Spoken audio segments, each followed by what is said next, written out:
Donc, très cher viewer signifie le second et dernière partie de pourquoi, selon moi, les dinosaures qu'on voit dans Jurassic World sont presque accurate, scientifiquement parlant, malgré quelques changements et des changements et certains designs qui sont remodelés.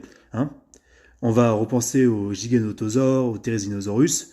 Bon, après, voilà, j'ai relativisé sur les effets spéciaux de Jurassic World 1, 2 et 3, parce que, voilà, les designs des dinosaures, c'est pas réellement le problème. À part le stégosaure tout dégueulasse, honteux, qu'il y avait dans Jurassic World 2015, où c'était une bestiole qui avait la queue qui traînait par terre et qui avait une grosse bosse, enfin, qui était tellement, qui était zéro, qui était en mode 0 sur 20 en termes de représentation scientifique, une catastrophe. On était revenu à 80 ans en arrière, c'était lamentable. Hormis ça, tu sais pas pourquoi il y a des exceptions comme ça qui te sortent du cul par Spielberg et compagnie. Donc voilà.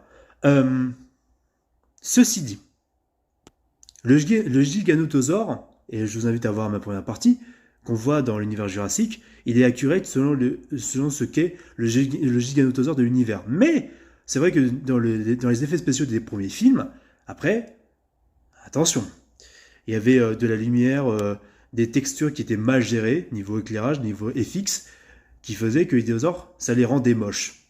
Et pas réalistes du tout.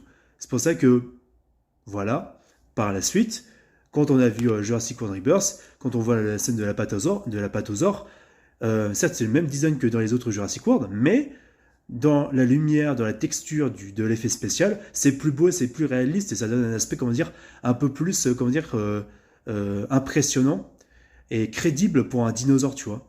Sans qu'on se dise que c'est de la CGI et sans qu'on se dise qu'en fait c'est fait pour comment dire rendre ça plus comment dire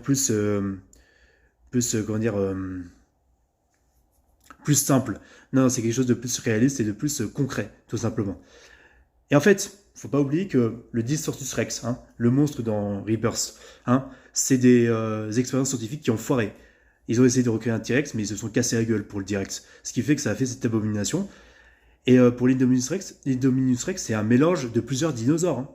Hein, pour information. L'Indominus et l'Indoraptor, c'est des mélanges de plusieurs dinosaures. Hein. C'est des expériences qui ont foiré, mais ça vient de l'ADN de base de dinosaures. Du coup, de dinosaures qui ont existé au Mésozoïque, l'époque des dinosaures, enfin, le Mésozoïque, enfin, la version du Mésozoïque qu'on voit dans les films Jurassic, Jurassic Park et Jurassic World. Hein.